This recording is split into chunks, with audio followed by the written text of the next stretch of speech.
In this video, I want to show you how you can create Google groups for all of your classes without having to type them in individually. Now, you are more than welcome to do that, and to do that, here's how you would do it. So if I go to Google, go to Sheets,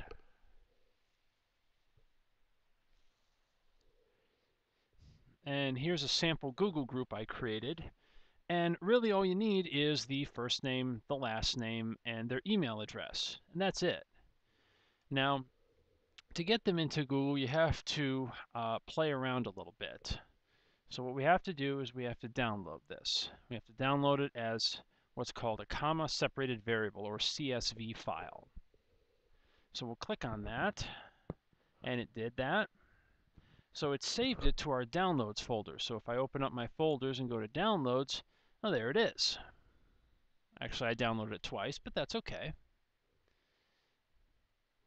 Now, if I go back to my home for Google Sheets, there's my 3x3, and that's sort of my universal navigation panel. So if I go to Contacts,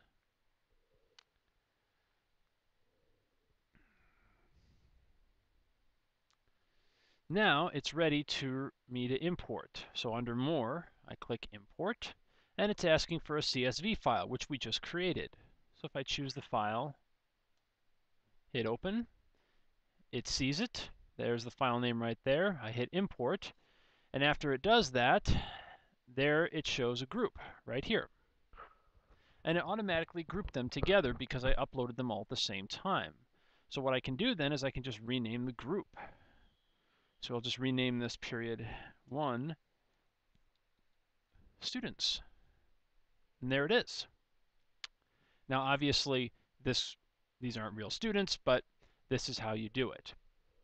Now you would do this, your sample Google group, by typing them in. But there's another way you can do it without having to type them in. Rather, you can have your students do it for you. So if I go back to Google Contacts and go to Drive, I can build myself a form that has the students make it for me. So if I go to New, More, Google Forms, so student email form. Okay, so first is first name, and it's not a multiple choice question, it's a text question. I'll just type it in. And the last name is the same type of question, so I'll just duplicate it instead of creating a new one. So I duplicate, and it still says first name, so I'll have to change that to last name. And then finally email. And there we go. Now we've got our form going. And so what we would do then is we would go to send form and shorten that URL, that's better. Control C, copy, and then we would email this link out to students. Now let me go back to Drive. I had a form pre-made. Now your responses show up in the spreadsheet.